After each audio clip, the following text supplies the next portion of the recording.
사연을 쓰는 오늘처럼 창밖으로 떨어지는 빗방울 소리를 들으면 비 오던 날 자식 집에 발도 못 딛고 쫓겨난 그때의 일이 생각나네요. 반지하 단칸방에서 보낸 수십 년의 세월 동안 남편은 늘 제게 미안해했어요. 영자야, 좋은 집 하나 못 사준 게 늘 미안해.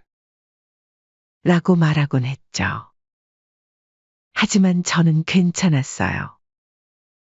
남편과 함께라면 어디든 행복할 수 있다고 생각했으니까요.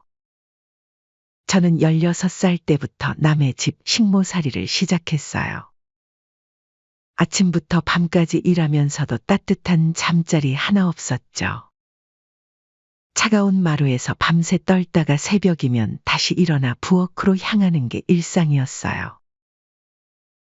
그때 저는 늘 꿈꿨답니다. 언젠가는 나도 따뜻하고 환한 집에서 살 수 있겠지. 하고요. 25세 남편을 만났을 때도 우리는 가진 게 없었어요. 허름한 반지하 단칸방에서 시작한 신혼살림.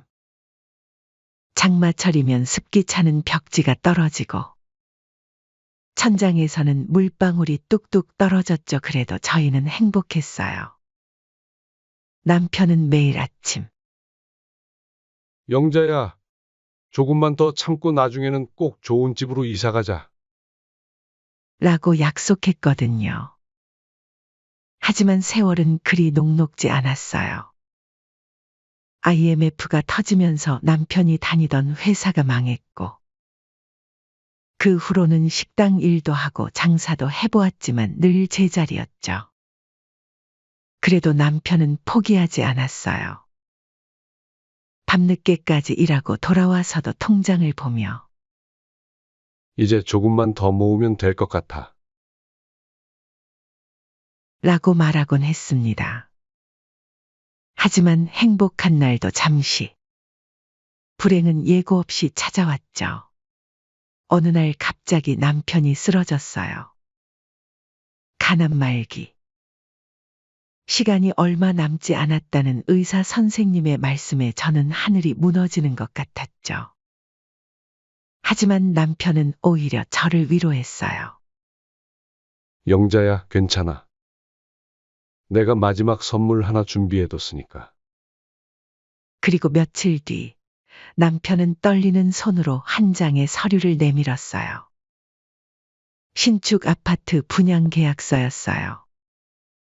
남편이 그동안 모아둔 전 재산으로 계약한 8억짜리 아파트. 제 이름으로 된 그 서류를 보는 순간 눈물이 멈추지 않았습니다.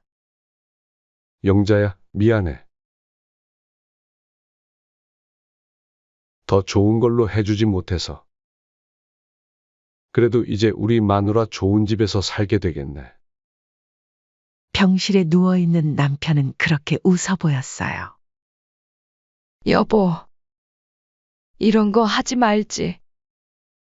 제가 울먹이며 말하자 남편은 제 손을 꼭 잡았죠. 평생 고생만 시킨 마누라한테 이거 하나는 해주고 싶었어. 이제 좋은 집에서 살아, 당신. 대신 내 말 꼭 잘 들어. 아들에게 주지 말고 여보 혼자 살아. 그게 남편의 마지막 말이었어요. 아파트에 처음 들어섰을 때 그 느낌을 저는 평생 잊지 못할 거예요. 햇살이 가득 들어오는 넓은 거실, 반짝이는 시스템 키친, 따뜻한 온돌. 모든 게 꿈만 같았죠. 베란다에 서서 멀리 보이는 도시 풍경을 바라볼 때면 마치 제가 하늘에 떠 있는 것처럼 느껴졌어요. 매일 아침 창문을 열면서 저는 남편에게 이야기를 했어요. 여보, 당신 덕분에 나도 이제 이런 곳에서 살아요. 고마워요. 창가에 작은 화분도 놓고 벽에는 우리 부부의 사진도 걸었죠. 조금씩이지만 이곳을 저만의 공간으로 만들어가는 게 행복했어요. 하지만 그 행복도 잠시였어요. 어느 날 아들 석훈이가 찾아왔거든요. 석훈이는 23살에 애를 가지면서 일찍 결혼했는데 지금은 아내 미영이와 7살 민준이와 함께 좁은 원룸에서 살고 있었어요. 엄마, 민준이가 내년에 초등학교에 가는데 이 좁은 원룸으로는 도저히 안 될 것 같아요. 석훈이가 무릎을 꿇으며 말했어요. 며느리 미영이도 눈물을 글썽이며 어머니, 제발 우리랑 집을 바꿔주세요. 어머님은 혼자시니까 원룸도 충분하시지 않을까요? 라고 했죠. 그 순간 저는 가슴이 철렁 내려앉는 것을 느꼈어요. 평생 꿈꿔왔던 이 집, 남편의 마지막 선물인 이 공간을 내어줘야 한다니. 하지만 손주 민준이와 아들의 앞날을 생각하니 차마 거절할 수 없었어요. 결국 저는 고개를 끄덕였습니다. 알았어. 그렇게 하자꾸나. 그렇게 말하는 제 눈에서는 뜨거운 눈물이 흘러내렸어요. 창밖으로 보이는 하늘을 바라보며 저는 남편에게 속으로 말했죠. 여보, 미안해요. 당신이 그토록 애써 마련해준 집인데, 그래도 자식이 잘 되는 게 보기에 좋지 않겠어요? 이사를 하던 날 마지막으로 거실의 창문을 열어보았어요. 따스한 햇살이 제 얼굴을 비추었죠. 그 햇살 속에서 저는 남편의 마지막 미소를 떠올렸어요. 과연 이게 옳은 선택일까? 그때는 미처 알지 못했답니다. 제가 앞으로 얼마나 힘든 시간을 보내게 될지를. 그렇게 원룸으로 이사한 첫날, 저는 밤새 잠을 이루지 못했어요. 좁은 창문으로 비치는 가로등 불빛이 너무나 낯설었거든요. 아파트에서는 늘 달빛이 환하게 비쳤는데 이곳에서는 맞은편 건물 그림자에 가려 달빛조차 제대로 들지 않았죠. 괜찮아. 아들을 위해서라면. 저는 그렇게 스스로를 위로하며 잠을 청했어요. 하지만 원룸 생활은 제가 생각했던 것보다 훨씬 더 힘들었어요. 장마철이 되자 벽지가 눅눅해지기 시작했고 곳곳에서 곰팡이가 피어났죠. 비가 많이 오는 날이면 창틀로 물이 새어 들어와 수건으로 닦아내기 일쑤였어요. 마치 제가 젊었을 때 살던 그 반지하로 돌아간 것만 같았죠. 어머니, 이번 주말에 민준이 학원 상담이 있어서요. 다음에 오세요. 어머니, 오늘은 제가 친구들이랑 약속이 있어서. 어머님, 민준이가 지금 공부하고 있어서 방해되실 것 같아요. 아들네 집에 가보려 해도 며느리는 늘 이런저런 핑계를 대며 저를 막았어요. 처음에는 바쁜가 보다 싶었는데 점점 그것이 핑계라는 걸 알게 되었죠. 현관 앞에서 들리는 민준이의 웃음소리, TV 보는 소리. 그들은 분명 집에 있는데도 저를 피하고 있었던 거예요. 석훈아, 엄마가 잠깐 들러도 될까? 엄마? 저희 지금 나가려던 참인데 다음에 오세요. 아들마저도 점점 저를 피하기 시작했어요. 전에는 일주일에 한 번은 꼭 들르던 석훈이었는데 이제는 한 달에 한 번 보기도 힘들어졌죠. 명절에 잠깐 얼굴을 비추는 게 전부였어요. 더 서운했던 건 따로 있었어요. 어느 날 아파트 단지 앞을 지나다가 우연히 며느리를 마주쳤는데 민준이의 손을 잡고 있던 며느리가 저를 보자마자 서둘러 발걸음을 돌리는 거예요. 민준아, 할머니다. 제가 반갑게 부르자 며느리는 민준이를 안고 서둘러 엘리베이터에 올라탔어요. 닫히는 문 틈으로 민준이가 저를 빤히 쳐다보던 모습이 아직도 눈에 선합니다. 어머님, 왜 자꾸 불쑥불쑥 찾아오시는 거예요? 며느리의 그 말은 정말 가슴에 비수가 되어 꽂혔어요. 제가 언제부터 손주한테 이렇게 낯선 사람이 되어버린 걸까요? 그저 사랑하는 손주 얼굴 한번 보고 싶었을 뿐인데. 시간이 흐를수록 원룸은 더욱 음침해져만 갔어요. 밤이면 복도 끝에서 들리는 발자국 소리에 가슴이 덜컥 내려앉곤 했죠. 혼자 사는 노인을 노린다는 빈집털이 뉴스를 볼 때마다 불안해서 잠을 이룰 수가 없었어요. 그러던 어느 날 밤, 제가 그토록 두려워하던 일이 일어나고 말았답니다. 찰컥. 한밤중에 들린 현관문 소리에 눈을 떴어요. 분명 잠금 장치를 했는데 누군가가 문을 열려고 하는 소리였죠. 공포에 질려 이불 속에서 떨고 있는데 쇠소리가 나더니 문이 열리는 소리가 들렸어요.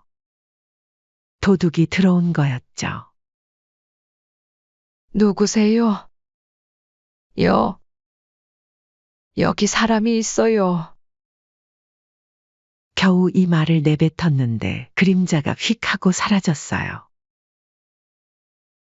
한참을 덜덜 떨다가 겨우 경찰에 신고를 했죠. 다행히 도둑은 아무것도 가져가지 못했지만 그날 이후로 저는 잠을 이루지 못했어요. 밤마다 계속되는 악몽에 시달렸고 작은 소리만 들려도 가슴이 철렁 내려앉았죠. 떨리는 마음으로 아들에게 전화를 걸었어요. 석훈아, 엄마가 며칠만 너희 집에서 지내면 안 될까? 하지만 돌아온 건 차가운 대답뿐이었죠. 엄마, 사정은 알겠는데 별일 없었잖아요. 우리도 지금 너무 바빠요. 와이프도 힘들어하고. 전화기 너머로 들리는 며느리의 한숨 소리가 제 가슴을 후벼 팠어요. 결국 저는 그날 밤 비를 맞으며 아들네 아파트로 향했어요. 한밤중이었지만 너무 무서워서 더는 원룸에 있을 수가 없었거든요. 떨리는 손으로 초인종을 눌렀죠. 석훈아, 엄마가 너무 무서워서 그래. 하지만 돌아온 건 며느리의 차가운 목소리였어요. 어머니, 이런 시간에 오시면 안 돼요. 민준이도 자고 있고. 제발 돌아가세요. 문은 열리지 않았고 저는 한밤중에 비를 맞으며 그 자리에 한참을 서 있어야 했습니다. 빗속에서 들려오는 며느리의 말이 계속 머릿속을 맴돌았어요. 돌아가세요. 돌아가세요. 그런데 돌아갈 곳이 어디 있나요? 평생 모은 돈으로 장만한 아파트는 아들 가족에게 내어주었고 이제는 그 아들마저 저를 외면하고 있었으니까요. 복도 끝에서 불어오는 찬바람에 온몸이 떨렸어요. 빗물에 젖은 옷은 몸에 달라붙었고 발걸음은 자꾸만 휘청거렸죠. 그날 있었던 일은 제 가슴에 비수가 되어 꽂혔어요. 제가 언제부터 이렇게 버림받은 사람이 되어버린 걸까요? 남편이 그토록 아끼며 마련해준 보금자리를 내어준 것도 모자라 이제는 문전박대를 당하고 있었죠. 빗물인지 눈물인지 모를 것이 뺨을 타고 흘러내렸어요. 그날 밤 저는 처음으로 제 선택을 후회했어요. 아니, 어쩌면 후회를 넘어서 분노가 차올랐는지도 모르겠어요. 남편의 유산인 그 아파트를 내어준 것이 제 삶을 통째로 내어준 걸지도 모른다는 생각이 들었거든요. 주체할 수 없는 서러움과 배신감이 가슴속에서 끌어올랐어요. 이제서야 남편이 아파트를 줄 때 아들에게 주지 말라고 신신당부한지 알 것 같더군요. 빗속을 걸어 원룸으로 돌아오는 길, 저는 마음속으로 결심했답니다. 이제는 더 이상 참지 않을 거야. 남편이 저를 위해 마련해준 그 소중한 선물을 이제는 되찾아야겠다고요. 그날 밤에 일이 있고 나서 저는 한동안 아무것도 할 수 없었어요. 며칠을 알아눕고 말았죠. 고열에 시달리면서도 혼자서 끙끙 앓았답니다. 병원에 가야 하나 망설이다가 결국 119를 불렀어요. 응급실에서 의사 선생님이 물으시더군요. 보호자분은 안 계신가요? 아, 네. 혼자 살아요. 이 나이에 혼자 계시면 위험합니다. 자녀분은 안 계신가요? 있어요. 있긴 한데, 말끝을 흐리는데 누군가가 제 이름을 부르더군요. 영자야. 아이고, 이게 무슨 일이야? 40년 지기정 반장님이었어요. 동네 약국 원장님이 제가 응급실에 실려갔다고 연락을 했다더군요. 이게 뭐야? 어쩌다가 이렇게 됐어? 그냥, 감기가 좀 심해서요. 감기는 무슨? 얼굴이 이게 뭐야? 아들은 연락 안 했어? 아들요? 저기, 바빠서요. 바빠! 엄마가 응급실에 있는데! 정 반장님의 얼굴이 불그락푸르락해지더니 제 손을 꼭 잡으셨어요. 영자야, 이제 다 말해. 뭔가 있는 거지? 그 말에 저는 그만 눈물을 쏟고 말았어요. 그동안 있었던 일들을 하나하나 털어놓았죠. 아파트를 내어주고 나서 겪은 일들, 빗속에서 문전박대 당했던 일, 모든 걸요. 미쳤나? 당신 미쳤어? 그 귀한 아파트를 그렇게. 정 반장님은 발을 동동 구르셨어요. 아직 이전 등기는 안 했지? 네? 아직은, 잘 됐네. 당장 취소해. 그리고 집도로 빼서 그놈 자식들. 그렇게 시작된 일이었어요. 정 반장님은 그날로 변호사 아들까지 불러오셨죠. 지금이라도 늦지 않았습니다. 아직 등기가 안 넘어갔으니 다행이에요. 하지만, 석훈이가, 자식이라고 다 좋은 게 아닙니다. 이런 식으로 어머니를 대하는 자식에게 그렇게 좋은 것만 줄 필요 없어요. 하지만 저는 아직도 망설여졌어요. 그래도 내 자식인데 하는 마음이 들었거든요. 그러다 며칠 뒤 더 큰 일을 겪게 될 줄은 몰랐답니다. 석훈이 생일이었어요. 아침 일찍부터 장을 보러 나갔죠. 장보기를 마치고 집으로 돌아와 정성스레 미역국을 끓였어요.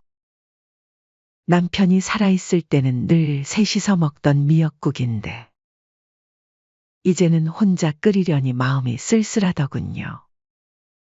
여보세요, 석훈아? 네, 엄마. 오늘, 너 생일이잖아. 엄마가 미역국. 아. 죄송한데 오늘은 안 될 것 같아요. 회사에서 회식이 있어서. 순간 가슴이 철렁했어요. 아들 목소리에서 거짓말하는 티가 났거든요. 어릴 때부터 거짓말할 때면 저런 식으로 말끝을 흐렸었죠. 그래. 그럼 미역국이라도 두고 올게. 엄마, 제발 오지 마세요. 오늘은 진짜 안 돼요. 알았다. 전화를 끊고 한참을 생각했어요. 뭔가 이상했죠.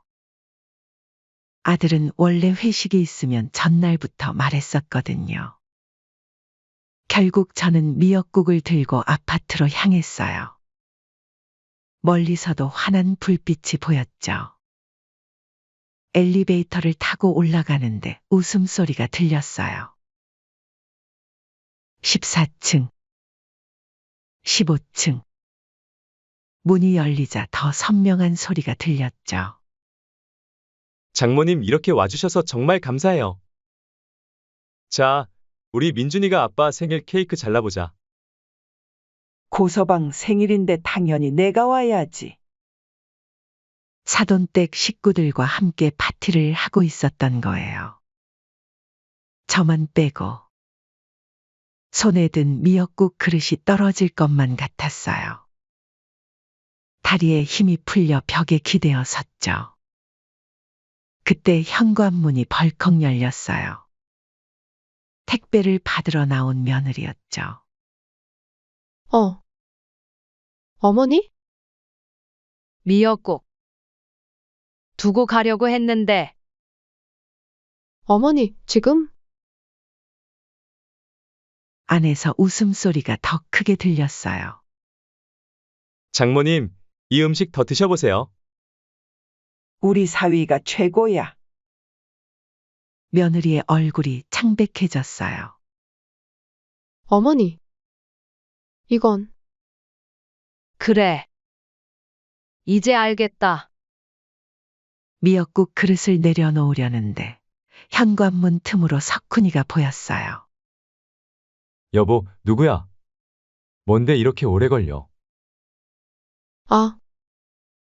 그게 석훈이가 현관으로 나왔다가 저를 보더니 얼굴색이 변했어요. 엄마? 왜? 오지 마시라니까. 미역국 가져왔어. 내 생일인데 이것도 못 먹이나 했더니 이제 보니 내가 필요 없었던 거구나. 엄마, 이건 그게 아니라. 회식한다며? 거짓말도 참 잘하네. 제 눈에서 저도 모르게 눈물이 흐르더군요. 어머니, 그게 아니고요. 오늘은 먼저 약속이 있어서. 그래. 사도는 되는데 난 안 되는구나. 미역국 그릇을 그대로 내려놓고 돌아섰어요. 뒤에서 석훈이가 뭐라고 부르는 것 같았지만 더는 듣고 싶지 않았어요. 엘리베이터를 기다리는데 안에서 들리는 말소리. 엄마, 죄송해요. 시어머님이? 아이고, 그분 성격이 괴팍하시네. 원래도 저러셨나? 가슴이 찢어지는 것 같았어요. 엘리베이터를 타고 내려오면서 결심했어요. 더는 안 되겠다고요. 다음 날 아침, 저는 일찍 부동산을 찾아갔어요. 최 사장님, 제 아파트 내놓을게요. 네. 영자 씨 아파트요. 무슨 일 있으셨어요? 금매로 내놓을 거예요. 시세보다 싸게 해서라도 빨리 팔고 싶어요. 아니, 갑자기 이러시면. 어제까지 고민했어요. 이제는 제 선택을 하려고요. 최 사장님은 걱정스러운 얼굴로 물으셨어요. 그래도 그때는 자식분 준다고 하신 거 아니었어요? 네. 그랬죠. 근데 이제는 아니에요. 혹시 자제분과 무슨 일 있으신 거예요? 그냥 제가 눈치 보며 살기는 이제 지친 것 같아요. 그날부터 집을 보러 오는 사람들이 줄을 이었어요. 금매의 소식이 퍼지자 문에 전화가 쏟아졌죠. 하루 만에 10명도 넘는 사람들이 집을 보러 왔어요. 둘째 날 오후 한 부부가 특히 관심을 보였어요. 어머니, 정말 좋은 집이에요. 저희가 당장 계약하고 싶은데. 그러시다면 계약금은 내일 아침 일찍 입금해 드리겠습니다. 계약서를 작성하려는 그때였어요. 석훈이가 부동산으로 헐레벌떡 뛰어들어왔어요. 엄마! 이게 무슨 소리예요? 우리 집을 왜 파시는 거예요? 니네 집? 이게 누구 집인데? 엄마가 우리 준다고 했잖아요. 그래, 주기로 했지. 근데 나는 내 아들에게 주려고 했던 거지. 너는 더 이상 내 아들이 아니다. 나도 이제 내 인생도 살 거야.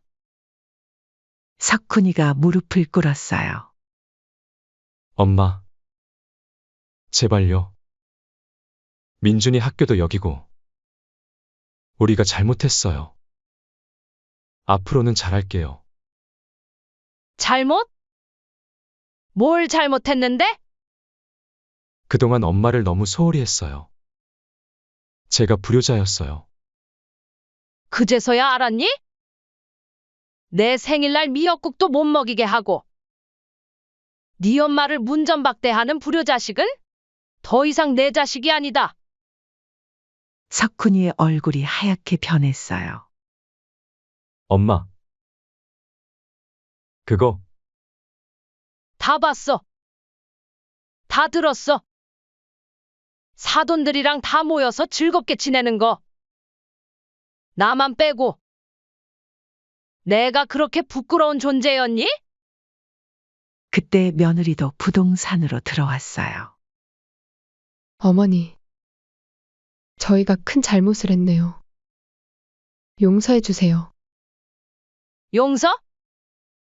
그날 밤 빗속에서 떨고 있는 날 문전박대할 때는 그런 생각 없었잖니? 그때는 제가 너무 이기적이었어요. 이제 와서 무릎 꿇어봤자 소용없어. 계약은 다 끝났어? 최 사장님이 곤란한 표정으로 끼어드셨어요. 이미 계약금 입금 약속도 했고. 전세 자금이라도 좀 주시면. 며느리가 애원했어요. 그건 안 돼. 난 여수에 집을 구했어. 여수요. 석훈이가 놀란 눈으로 쳐다봤어요. 그래, 바다가 보이는 예쁜 집. 내가 평생 꿈꾸던 집이야. 정 반장님이 부동산으로 들어오셨어요. 영자야, 서류 다 준비됐. 아니, 이게 누구야?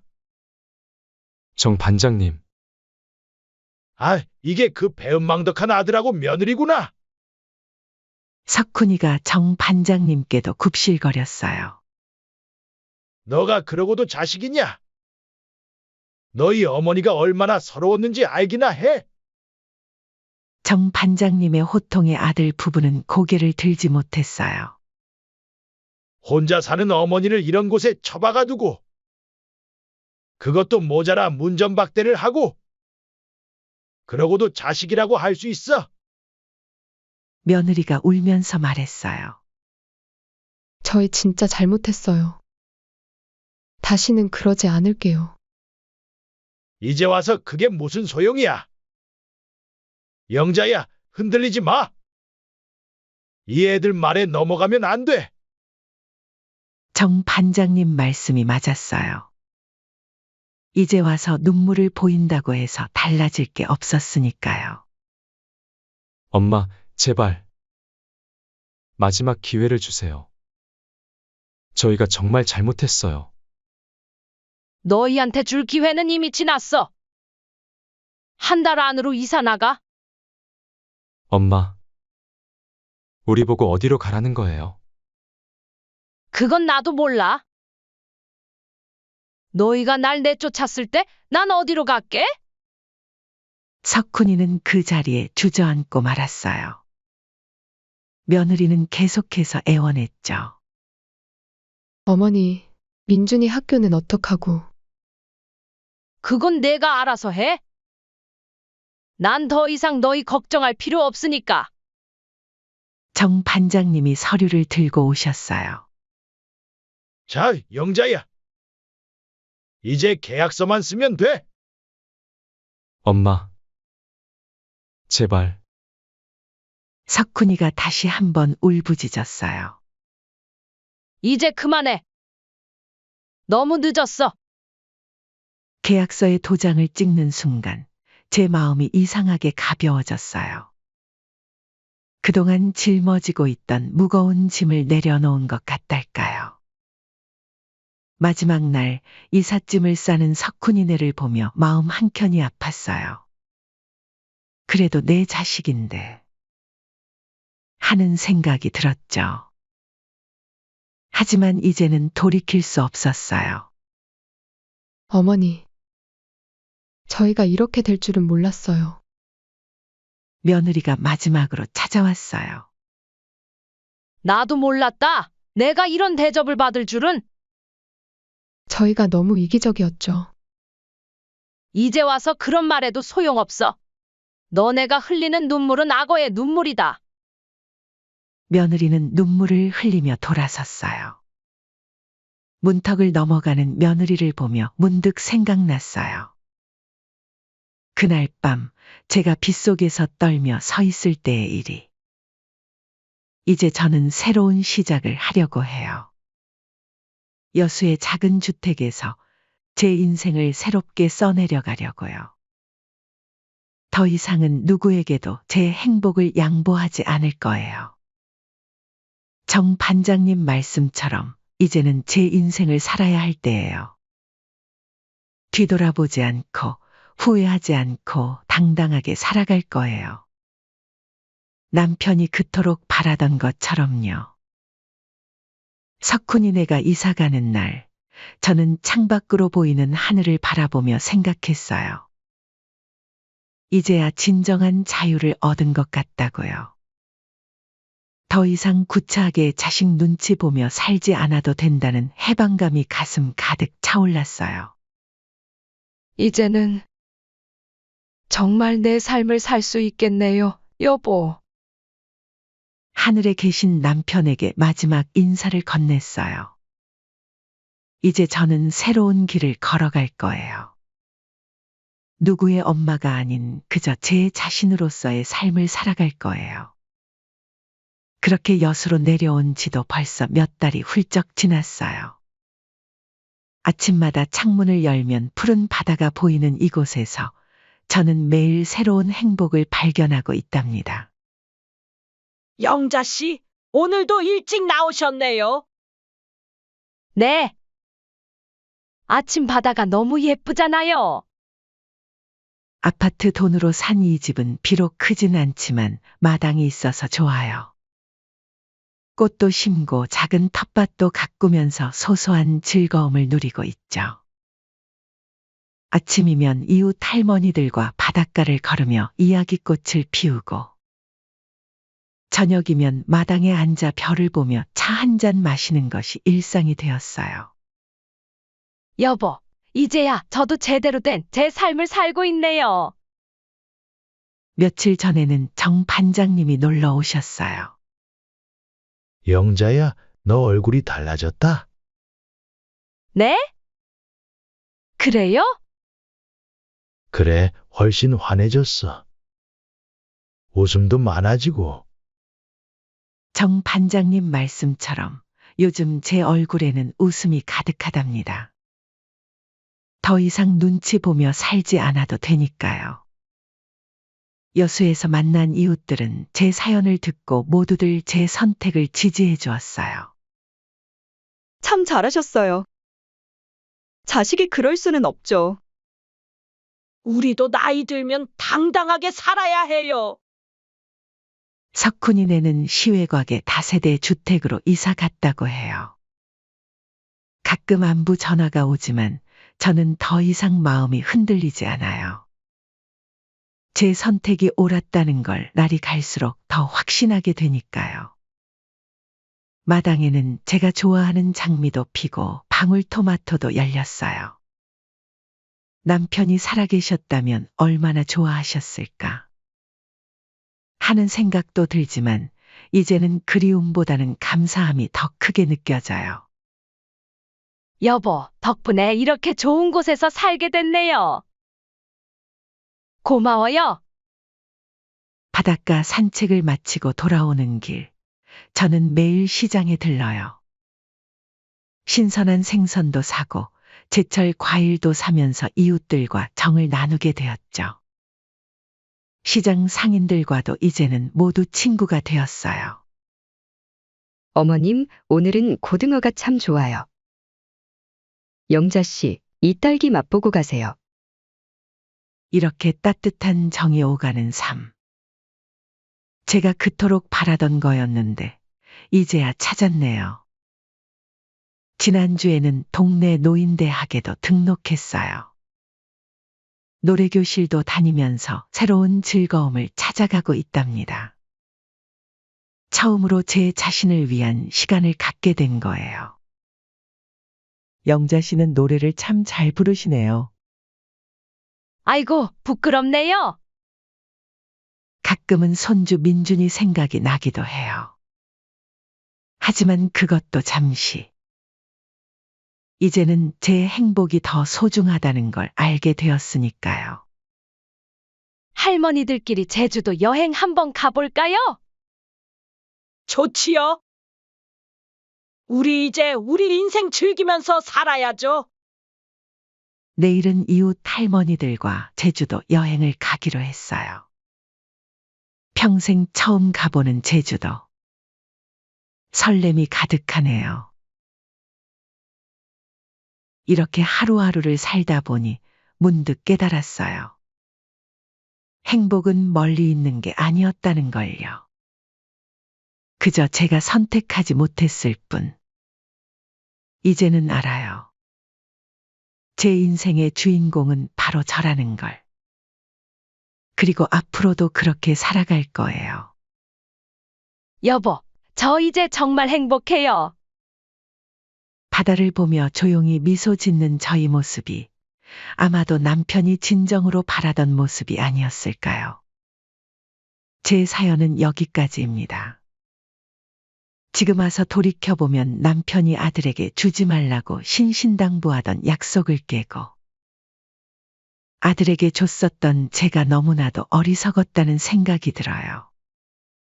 평생 가족과 자식들을 위해 희생을 하는 게 값진 일이라고 생각을 하며 살아왔던 저는